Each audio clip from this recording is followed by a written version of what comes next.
여기는 온 세상과 만나는 곳, 그리고 결국 나 자신과 마주하는 곳, 미술관 속 미술관, 별별 미술관이 활짝 열렸습니다.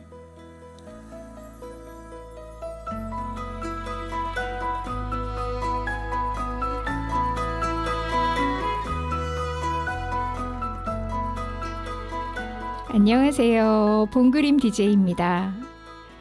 음악에도 클래식의 오페라, 대중적인 팝, 즉흥적인 재즈, 힙한 랩까지 전혀 다른 장르가 있는 것처럼 미술도 보통 구상이라고 부르는 보이는 것을 사진처럼 잘 그린 그림부터 구체적인 형태가 모두 사라진 추상, 종이 밖을 벗어난 그래피티나 조각, 설치 미술까지 그 분야가 참 다양합니다. 여러분은 어떤 미술 작품을 좋아하시나요? 구구절절한 서사와 재현이 잘 된 고전주의 그림을 좋아하시나요?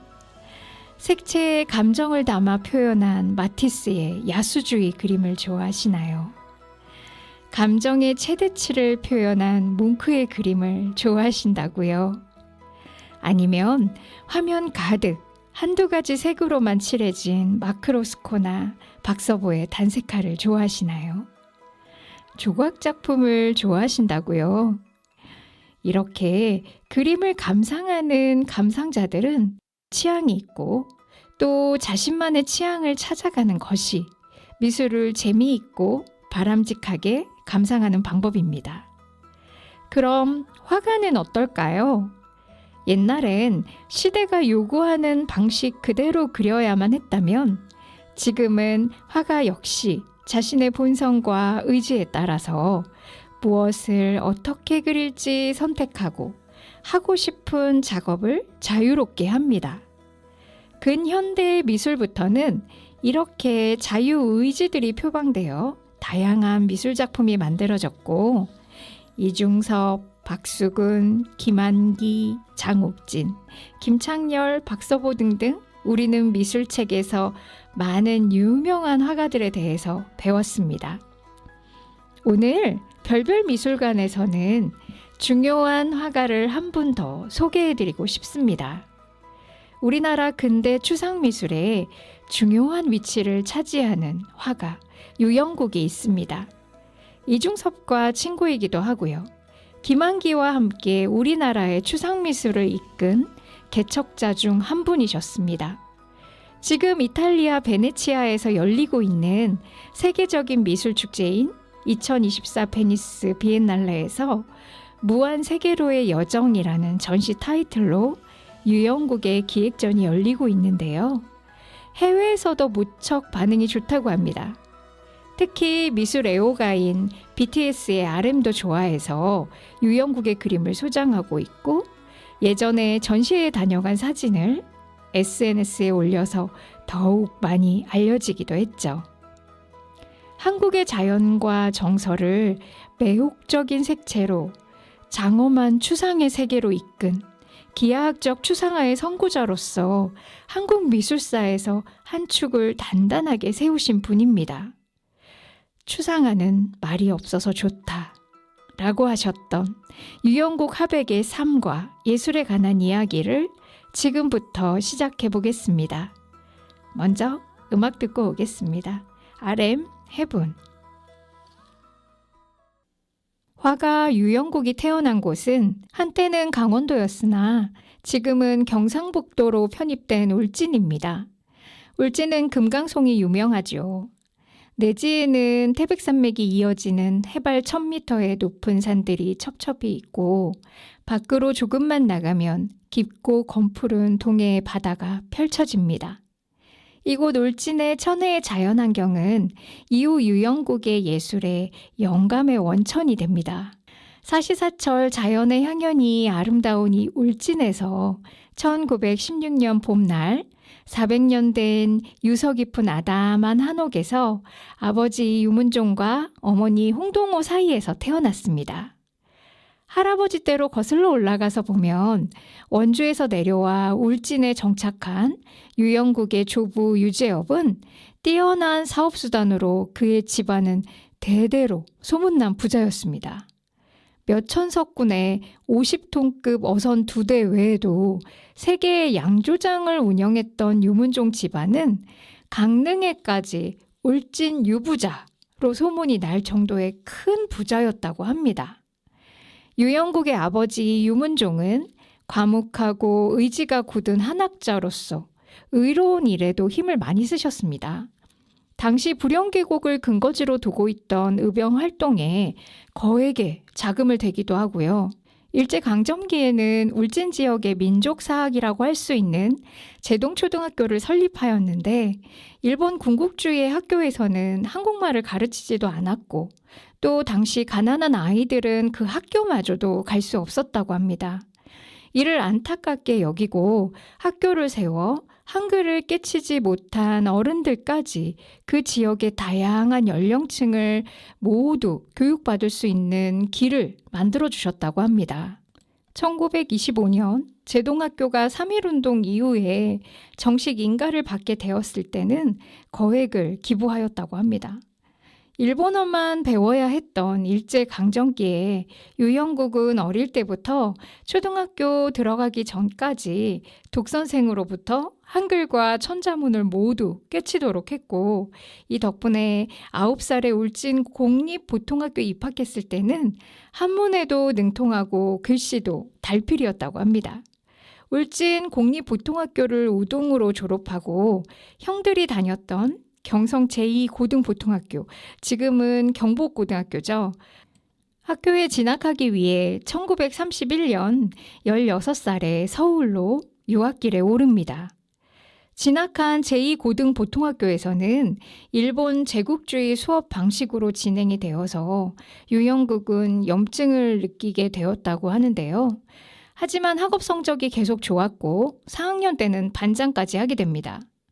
근데 일본 담임선생님이 반장인 유영국에게 다른 아이들에 대한 감시까지 요구하자 계속 거부했고 심한 구타를 당하자 더는 참지 않고 학교를 바로 자퇴합니다. 새로운 진로에 대해 고민하면서 이번 기회에 멀리 나가보자 결심하고 고향을 떠나 일본의 최대 항구도시 요코하마로 향합니다. 19살의 유영국은 상선학교에 입학하면 1등 항해사가 되어서 미국이나 유럽 5대양 6대주를 자유롭게 돌아다니면서 다른 세상을 경험하고 싶었습니다. 그러나 운명이었을까요? 자퇴해서 고등학교 졸업장이 없었던 유영국은 상선학교에 진학이 좌절됩니다. 다시 진로에 대해 진지하게 고민하기 시작합니다. 유영국은 요즘 말로 쿨한 성격의 소유자였습니다. 뒤돌아 후회나 원망보다는 결단력도 빠르고 행동력이 좋았던 유영국. 어렸을 때부터 미술에 대한 소질이 있었던 유영국은 미술 쪽으로 진로를 정하고 학교를 알아보던 차에 제국주의적인 방식의 도쿄 미술학교나 제국 미술학교가 아닌 민주주의와 자유적인 열린 문화학원을 알게 되는데 마침 제2고등보통학교 시절 미술 선생님이셨던 사토 쿠니오가 문화학원의 교수로 부임하게 되면서 유영국이 학교에 진학할 수 있도록 정보와 도움을 주게 된 것입니다. 1935년 일본 문화학원 서양학과에 그래서 입학을 하게 됩니다. 문화학원의 교육 방침은 내가 하고 싶은 것을 하라 였다고 합니다. 또한 교복이나 남녀차별, 한국인이나 외국인에게 규제가 없었고 학생 수도 적고 선생님의 감시나 간섭이 없어서 스스로 공부하며 예술에 충분히 몰입할 수 있는 분위기였습니다. 이제 미술이라는 새로운 길을 선택한 유영국에게는 더할 나위 없이 순수한 예술의 세계를 마음껏 탐구하고 펼칠 수 있었던 기회가 되었습니다. 우리가 잘 알고 있는 이중섭과 김병기 화가도 이때 같은 학교를 다녔습니다. 유영국은 당시 과묵하나 성격이 좋았고 키도 훤칠한 데다가 영국제 양복을 쫙 빼어 입은 말 그대로 댄디보이였습니다. 휘파람을 부는 재주도 좋았고 취미로 탱고를 배우기도 하고 북해도까지 가서 스키도 배웠다고 하니 유영국의 삶에서 가장 반짝이며 빛났던 청춘을 보낸 것 같습니다. 예술과 삶이 하나가 되는 9년이라는 시간 동안 같은 방향을 바라보는 교우들과 함께 토론하고 밤새 작업하면서 치열하고도 행복하게 보낸 유학 시절이었습니다. 그 다음 이야기는 노래 듣고 이어집니다.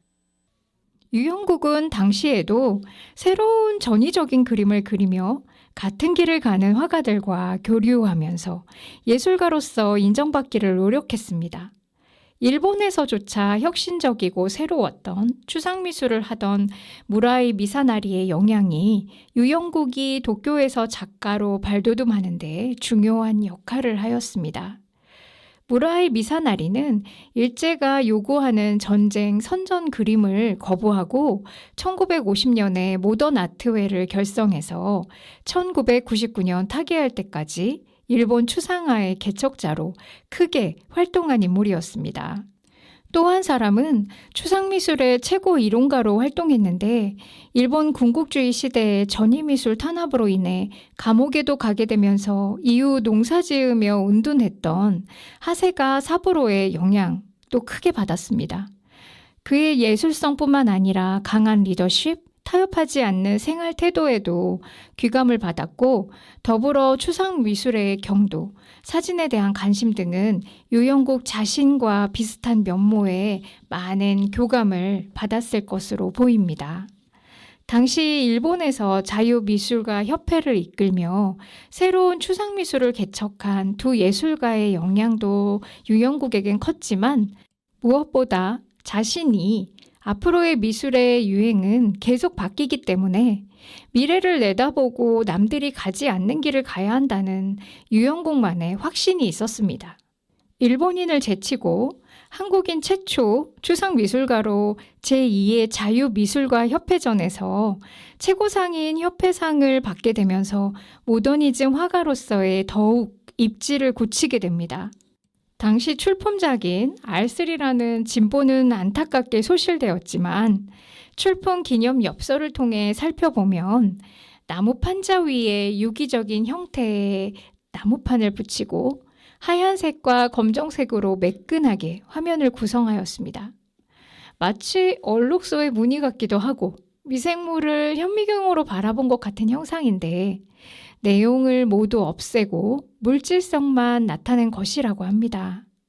이 시기에 합판이나 나무조각, 골판지, 하드보드지나 나무 등의 재료로 추상적 구상을 하였고 오로지 무채색 페인트로만 단순하게 사용하였습니다. 직선 또는 곡선으로 구성해서 오브제를 붙여서 조형적 요소로만 작품을 표현했는데 그때가 1930년대 후반이라는 것이 정말 놀랍습니다. 서양에서도 이제 시작된 추상 표현이 일본으로 유학을 간 한국인에게도 다양하게 실험적으로 작업되고 있었습니다.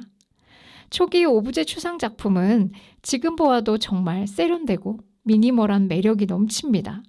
어디에 걸어놓아도 심플하고 고급스럽게 어울릴 것 같습니다. 그런데 유영국은 왜 추상에 끌렸을까요? 그 당시 모든 한국 유학생들에게 인기 절정이었던 인상파부터 야수파까지의 다양한 서양화 기법들이 있었는데 유영국은 새로운 걸 넘어서 아주 낯선 추상미술에 뛰어든 이유가 무엇이었을까요? 두렵지는 않았을까요? 미술평론가 오광수님이 이 부분에 대해서 하신 말씀이 있습니다. 대단한 자의식이 없었다면 그런 세계로 들어갈 수가 없죠. 굉장히 겁나지 않습니까? 뭐가 어떤지도 모르고. 그런데 굉장히 대담하게 뛰어들었던 것이죠. 이것이 우리나라의 추상미술의 문을 여는 하나의 효시가 된 것이죠. 라고 하셨는데 굉장히 공감이 되었습니다. 사실 지금도 추상미술이라고 하면 어렵고 생소하고 뭘 그렸는지도 모르겠다고 하시는 분이 정말 많습니다. 그림은 똑같이 그려야 잘 그린 것이고 그것이 미술이라는 인식이 아직도 많이 존재합니다. 우리는 제대로 된 미술 감상 교육을 받을 기회도 없었고, 그림조차 내가 주체가 되어서 자유롭게 그려보거나 마음껏 즐기는 방법을 배우지 못했기 때문일까요? 잘 그려야 좋은 것이라는 강박이 저절로 생겨난 것 같습니다. 그럼 사물을 재현한 것과는 정반대인 추상화는 어떻게 생겨났을까요? 아주 간략하게 말하자면 미술은 옛날부터 글을 모르는 사람들에게 무언가를 알려주거나 권력이나 계화의 목적으로 활용되었습니다. 사실 현재도 광고처럼 자본의 이익 추구를 위한 목적으로 이미지가 적극 활용되긴 합니다. 그러다 사진기의 발명과 산업화에 따른 시대의 변화로 화가의 개성과 감성을 더 중시하게 되었고, 미술은 그제서야 다양한 꽃을 피우게 됩니다. 그래서 파격적인 피카소의 아비뇽의 아가씨들, 서정적인 반 고흐의 별이 빛나는 밤도 만날 수 있게 되었습니다. 그러다 인류는 전쟁이라는 말도 안 되는 큰 비극을 맞이하게 되었는데, 세계대전 이후의 모든 것을 회의적으로 다시 생각하게 됩니다. 특히 유영국이 존경했던 추상화가 몬드리안은 미술 역시 새로운 삶을 위한 예술로서의 역할을 가져야 하며, 즉 추상의 세계에서는 완전한 평형의 상태를 추구할 수 있다라는 이념을 제시합니다. 무언가를 똑같이 그려내고 재현내고 말하려고 하고 잔뜩 담아내어 그리는 그림은 사람들을 혼란에 빠뜨리고 동요시키고 결국 정신없게 만든다는 거죠. 그래서 그림에서도 절대적인 정신성을 고취하여 조화로움과 순수한 표현으로서의 추상이라는 새로운 조형을 통해 정확한 질서를 드러내야 된다고 주장했습니다.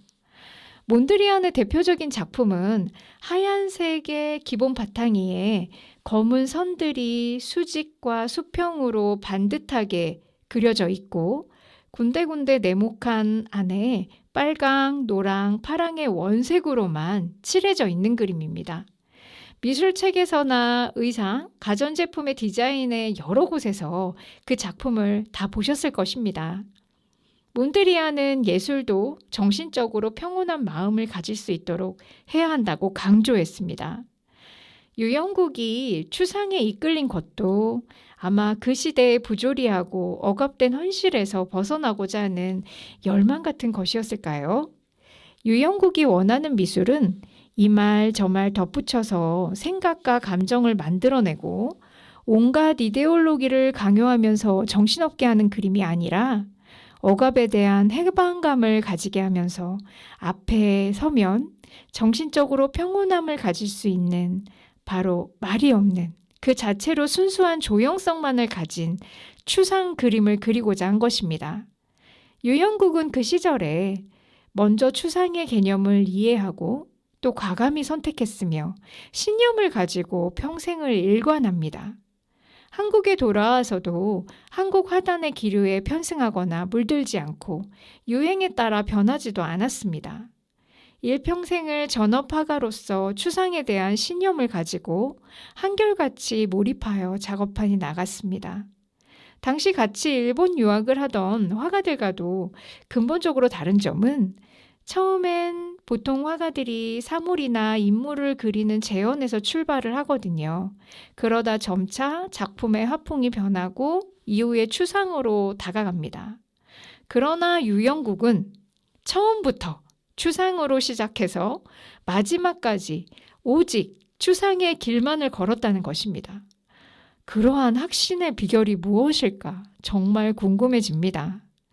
그 이후 이야기는 노래 듣고 계속됩니다. 수원 공동체 라디오 수원 FM 96.3 별별미술관입니다. 집안의 지원으로 경제적 어려움 없이 유학생활을 했으나 현실적인 것을 직시하고 있던 유영국은 자신이 하는 추상화 작업이 한국 화단에서는 아직은 불모지였기에 인정받고 작가로 활동할 수 있는 일본에서 정착하면서 승부를 보기로 합니다.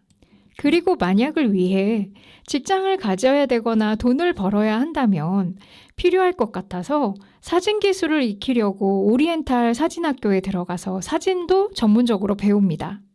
나중에 사진관을 차리든 기자로 신문사에 들어가면 된다고 생각했습니다. 이렇게 유영국은 계획을 가졌으나 일본의 모든 상황이 급변합니다. 태평양 전쟁으로 일본은 더 극단적인 군국주의의 길로 들어섰고 일본 내의 전위적인 예술활동이 모두 금지되고 일본 화가들에게 침략전쟁을 고무하는 그림을 강제적으로 그리게 합니다. 한국에서 힘들여 보내주신 유학비용을 받는데 그만두면 두었지 그런 것까지는 동조할 수 없었던 유영국은 한순간에 모든 계획과 꿈을 접고 1943년 귀국길에 오르게 됩니다. 갑자기 한국에 오게 된 유영국은 암담했습니다. 자신의 화풍을 한국의 하단에선 전혀 알아줄 리가 없었고 유학 시절에 자유로운 사상을 추구했던 예술가라는 이유로 일본 경찰의 지속적인 감시 대상이 됩니다. 곧이어 들리는 소식엔 문화학교의 교장도 천황불경죄로 감옥에 가게 되었고 학교가 강제 폐교되어 군대 막사로 쓰게 되었다는 소식을 접하게 되면서 유영국의 심경은 더욱 참담해집니다. 상황이 나아지면 돌아갈 곳이 사라진 것이나 마찬가지니까요. 이때부터 유영국의 예술 세계에서 그 잃어버린 10년의 시기를 맞이하게 됩니다. 괴로워하는 유영국에게 형은 집안의 가업으로 하던 어업을 권합니다. 그의 집안은 큰 배를 가지고 있었고 그 배로 바다에 나가서 고기를 잡는 어업을 시작하게 됩니다. 현실을 직시한 유영국은 어차피 그림을 그릴 수 있는 상황도 아니었고 다른 무엇을 할 수 있는 상황도 아니었기에 형의 제안을 받아들입니다. 일본 유학의 엘리트 예술가가 거친 일을 하는 어부가 된 것입니다. 자신의 꿈을 위해 현실을 지키는 것도 소중하다는 것을 유영국은 알고 있었습니다. 마음을 정하자 곧바로 바다로 나아갑니다. 그때부터 모든 것을 잠시 잊고 큰 선박을 관장하는 선주로서 허드렛 일을 하는 뱃사람으로서도 모자람 없이 어부들을 지휘하며 고기를 잡는 일에 전력을 다했다고 합니다. 천성 자체가 무엇을 결심하면 무조건 열심히 해 나갔기에 어업을 시작한 지 얼마 지나지 않아 당시 수협에서 선박의 어획량을 관리했는데 늘 유영국의 배가 1등을 했다고 합니다. 어쩌다 그렇지 못한 날이면 꼼꼼하게 분석하고 정보를 더 수집하였다고 해요. 그리고 더욱더 먼 바다로 거침없이 나아가 어획량을 높였다고 합니다. 항상 선원들의 사기를 높여주고 따뜻하게 대해주었기 때문에 모두가 유영국을 존경하며 따랐다고 합니다. 고기를 잡으러 거친 파도를 헤치며 깜깜한 새벽 바다를 출항할 때 고기가 잘 잡혀서 만선으로 돌아올 때 정작 유영국의 속마음은 어땠을까요? 최고의 어획량에도 늘 마음 한구석이 비어있지는 않았을까요? 유영국은 한국에 돌아와 뱃일을 하는 동안엔 그림을 그리지도 가족 아무에게도 자신의 그림을 보여주지도 않았다고 합니다. 오랫동안 유학을 가서 힘들게 배운 자신의 추상 그림을 가족들이 이해할 리 만무했고 그것을 보고 실망할 것을 알기에 더욱 일에만 매진했다고 합니다. 대신 푸른 파도가 치는 너른 바다를 보며 바다에서 떠오르는 붉은 해를 보며 그 선과 색채를 마음의 합포기에 담고 또 담았다고 합니다. 2년 후 1945년 8월 15일 죽변항에서 해방을 맞이한 유영국은 정말 기뻤습니다. 드디어 이제부터는 하고 싶은 것을 자유롭게 할 수 있다는 생각에 가슴이 벅차올랐겠죠. 아내 김기순과 결혼하고 아이들도 태어나 가족이 생긴 유영국은 전쟁에 패망하여 혼란스러운 일본으로는 갈 수가 없게 되었지만 마침 김한기에게서 서울대의 미대 교수로 오라는 전가를 받게 됩니다. 당시 고기잡이 어업이 잘 되고 있어서 아주 큰 돈을 벌고 있었으나 유영국은 모든 것을 놓아두고 바로 서울로 떠납니다. 그리고 상경한 다음에 가족 모두를 데리고 서울로 아예 올라와 버립니다. 식구들을 위해 약수동에 자그마한 집을 마련하고 아이들이 크는 모습을 틈틈이 사진을 찍어주고 집안 쪽에 만든 암실에서 직접 현상도 했습니다. 가족이 올라와 약수동에서 함께 지내게 된 뒤로 유영국은 그동안 붓을 놓았던 그 시간들을 만회하려는 듯 그림을 그리는 일에만 매달립니다. 마치 노동자처럼 일하듯이 그림을 그렸습니다. 매일 7시에 일어나 8시에 화실에서 그림을 그리고 11시 30분에 점심을 먹고 잠시 쉬고 저녁까지 작업을 계속 이어서 했다고 합니다. 약속이 있는 날에는 미리 일찍 일어나서 그림을 먼저 그리고 친구들과 만날 때에도 오늘은 몇 시간만 시간을 내겠다고 정해놓고 딱 그 시간만큼만 밖에서 보낼 정도로 자신을 엄격하게 컨트롤하며 생활했다고 합니다. 이때 그려진 직선이 있는 구도라는 작품에 대한 부인 김기순 여사의 재미있는 일화가 있는데요. 화가인 남편의 그림이나 그림을 그리는 모습을 그제야 보게 되었고 작품을 보면서 작품 속에 그려진 형상에 관해 묻게 됩니다. 긴 갈색 바탕에 나뭇가지처럼 긴 것이 쭉 뻗어 있고 그 바깥으로 둥근 달처럼 그려진 것 안에 초록으로 무엇인가 그려져 있어요. 그래서 그것이 무엇이냐고 물었다고 합니다. 김기순 여사님의 말씀을 그대로 전하면 달 속에 뭘 그렸는데 보니까 보통은 토끼가 있어야 하잖아요. 근데 이건 토끼가 아니고 새가 날아가는 것처럼 그렸는데 또 새가 아닌 것 같고요. 그래서 새냐고 물어봤더니 아니라고. 그러면 풀이면 갈대인가 하고 생각해서 갈대냐고 물어봤더니 유영국이 이렇게 대답하셨답니다. 갈대든 새든 좋을 대로 생각하라고. 그래서 김기순 여사는 다신 그림에 대해 물어보지 않았다고 해요. 유영국은 그림은 있는 그대로 보면 된다고 했습니다. 그리고 추상은 말이 없는 그림이고 유영국도 말이 없는 화가였습니다. 이렇게 서울에서의 생활이 재개가 되면서 작가로서도 활동이 시작되고 김한기, 이규상, 장욱진과 함께 신사실파를 결성하여 활동을 시작합니다. 이들은 1930년대 후반 일본 유학 시절에 자유미술가협회에 참가했던 작가들로 추상을 지향한 우리나라 최초의 모더니스트들이었습니다. 우리나라 최고의 추상화가 김한기가 유영국과 함께하고자 했던 것은 척박한 한국 미술의 땅 위에 절박한 마음으로 전위적인 예술을 함께 이끌고 갈 예술적 동지가 절대적으로 필요했던 것입니다. 유영국은 범위를 넓혀 당시 활동하고 있는 예술가들을 모두 모아서 평등하고 자유롭게 활동할 수 있는 협회를 조직하고자 했습니다. 예술의 진정한 대동단결을 이루고자 그 어떤 이데올로기나 정치의 편향 없이 순수한 모임의 취지로 50년 미술가협회를 만들었습니다. 그러나 당시 서울대 미대학장이 유영국의 탈퇴를 강요했고 충돌이 생기게 되면서 2년 반 만에 서울대학교 교수직을 그만두게 됩니다. 의욕적으로 서울대학교 미대 교수직을 그만두면서까지 50년 미술가협회를 이끌고자 했지만 전시회를 한 번도 하지도 못하고 해산됩니다. 바로 한국전쟁이 발발했기 때문입니다. 1950년 6월 25일 모두가 잠든 새벽 북한은 소련제 탱크를 앞세워 대규모로 38선을 넘어 밀고 내려왔고 전쟁 발발 3일 만에 서울은 점령됩니다. 미처 어디로 피할 생각도 하지 못하고 3일 만에 함락된 서울의 시민들은 망연자실할 뿐이었습니다.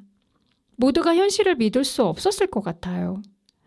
유영국은 아내가 만삭이었기 때문에 갑작스럽게 어디로 피난을 갈 수도 없었다고 합니다. 협조하라고 전해온 미술동맹에 나가보니 인민군 미술부 총책임자가 일본 문화학교 출신으로 친하게 지냈던 문학수였는데 이젠 친구의 인사도 제대로 받지 않고 전혀 다른 사람이 되어 있었다고 합니다. 이때 공산주의로 무장된 감정 없는 얼굴의 문학수를 보면서 이데올로기의 무서움을 새삼 느꼈다고 합니다. 서울을 빠져나가지 못한 화가들은 어쩔 수 없이 살아남기 위해 인민군이 시키는 북한의 전쟁 선전화를 그려야 했다고 해요. 그러나 유영국은 인민군의 요구를 거절하고 그날 밤부터 지하실에 숨어들어 도피 생활을 하게 됩니다. 그러나 쌀 한 톨 없이 아이와 부인을 굶길 수는 없었기에 가진 것을 탈탈 털어 손수레를 한 대에 샀다고 합니다. 그리고 수술 만드는 곳에서 수술 사다가 동대문 시장에 손수레를 끌고 가서 직접 팔았다고 하는데요. 당시 상황이 시키는 대로 인민군에 협조하거나 인민종군 화가가 될 수도 있었을 텐데 한때 유학파 예술가이고 대학 교수였던 유영국은 전혀 남의 이목을 신경 쓰지 않고 자신의 신념을 지키며 이번엔 얼굴에 수검댕이를 붙인 숫장수가 되었습니다. 또 집에 있는 강목이며 모시, 배, 명주 등의 옷감을 모두 모아서 인적이 드문 시골로 들고 가서 쌀이나 곡식으로 바꿔오기도 합니다. 낮에 돌아다니면 징집되어서 끌려갈까봐 피해서 어두운 밤에 걸어다니고 깜깜한 밤길을 무거운 곡식을 이고 지고 이틀을 하염없이 걸어 가족이 있는 곳으로 돌아오기도 했습니다.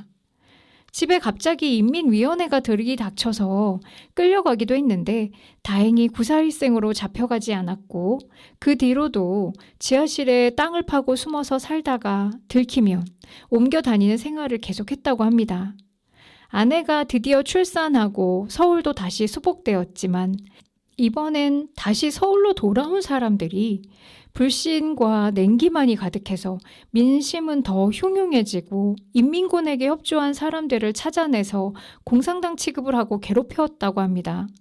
유영국도 단 한 번 미술동맹에 나가 문학수를 만났다는 이유로 매일 불려다녀야 했고 서로에게 누명을 씌우고 불신과 서로를 모르는 채 하는 냉혹함을 겪었다고 합니다.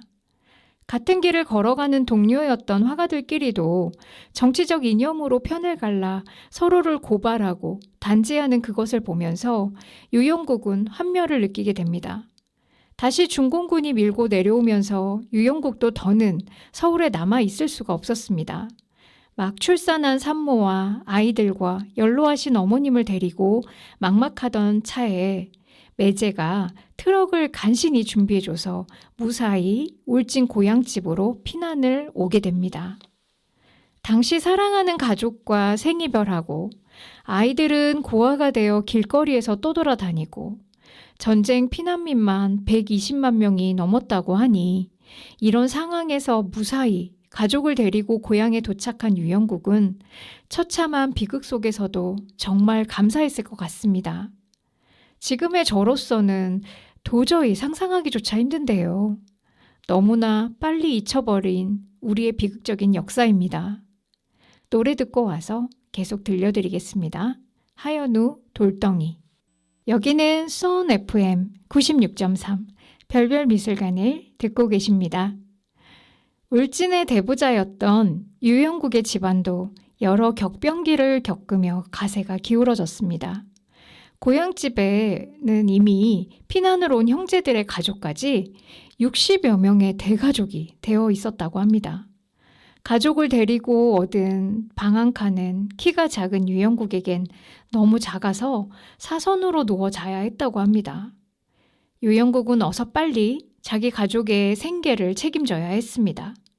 피난 오기 전에 유영국의 아내가 서울 인쇄소에서 빌려준 돈 대신 바득바득 받아내서 싣고 온 종이로 장사를 시작합니다. 이때 트럭 반 이상 종이를 싣고 오느라 유영국의 그림을 가져오지 못했다고 해요. 그랬던 그 종이가 사업의 기본 자금이 되어줍니다. 특히 곱게 자라서 장사를 해본 적이 없던 아내가 시장 바닥에 괴짝을 깔고 그 위에 종이를 놓고 팔기 시작합니다. 좋은 종이를 판다는 소문이 금세 돌아서 주변의 관공서 직원들이 사가기 시작하고 그렇게 모인 돈으로 쌀을 사서 유영국은 죽변에 방치되어서 버려진 집안의 양조장을 다시 열기로 합니다. 사람들이 쓸 수 있는 것은 다 가져가 버려서 문짝도 없이 뼈대만 남은 양조장이었는데 그곳으로 아내와 아이들을 데리고 들어옵니다. 추위가 채 가시지 않은 3월, 죽변왕의 바람은 거세고 밤에는 뼛속까지 추위가 밀려들었지만 양조장이 잘 될 거라는 확신으로 마음을 다잡고 견디었다고 합니다. 옛날에 양조장에서 일하던 기술자를 다시 불러들여서 술을 만들었습니다. 일본 미술 유학까지 다녀온 유영국이 디자인에서 라벨까지 만들어서 직접 붙이고 소주의 이름도 고향을 그리워하다 라는 뜻의 망향이라고 지었습니다. 전쟁통에 고향을 떠난 모든 사람들의 심정을 담아 지은 이름이었습니다.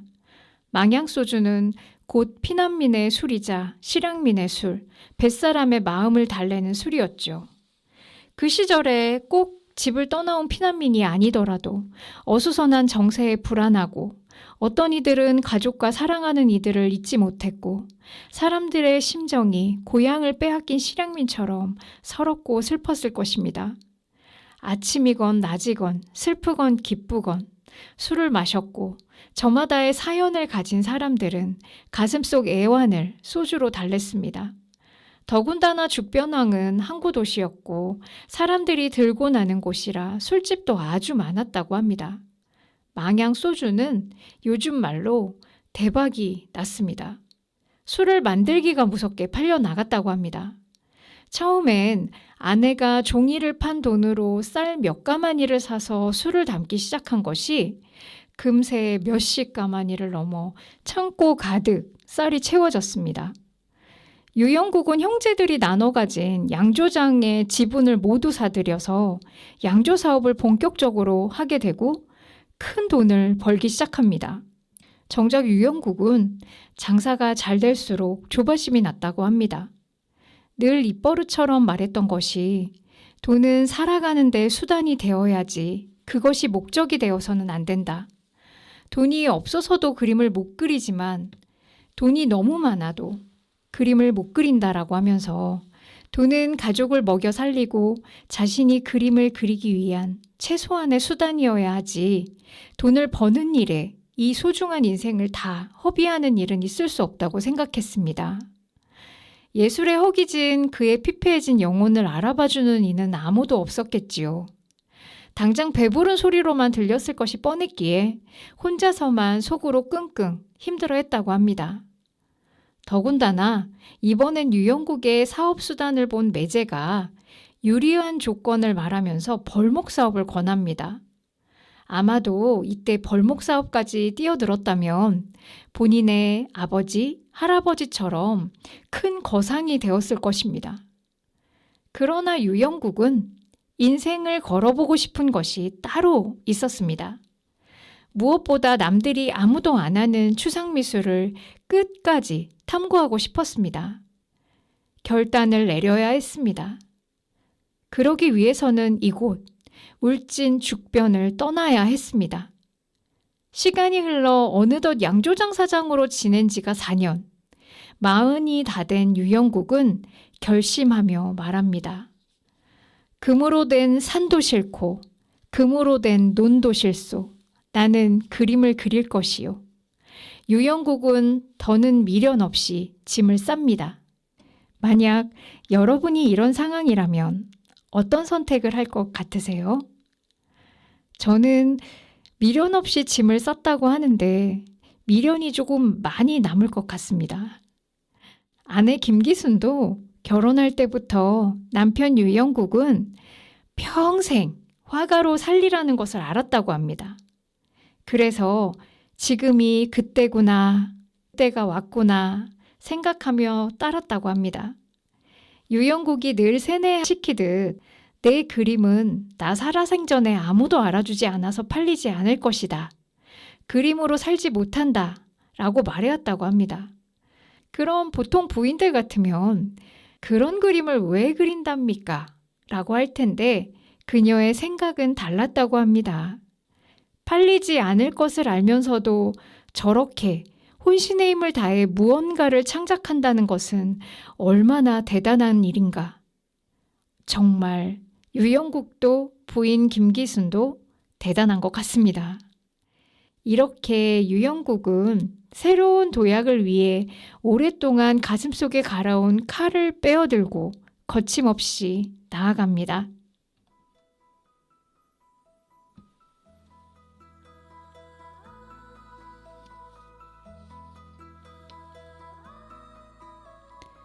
화가 유영국은 뿌리가 아주 넓고 깊이 단단하게 박혀있는 큰 나무 같은 사람 같습니다.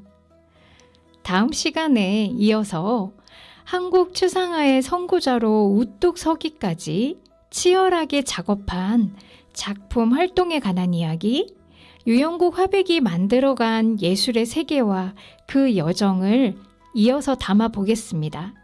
기대해 주세요. 오늘의 이야기는 박규리님의 한국 추상미술의 선구자 유영국과 국립현대미술관의 유영국 탄생 100주년 기념도로 절대와 자유 유영국을 참조하였습니다. 유나의 선플라워 노래 듣고 인사드리겠습니다. 지금까지 별별미술관의 봄그림 DJ 성선아였습니다.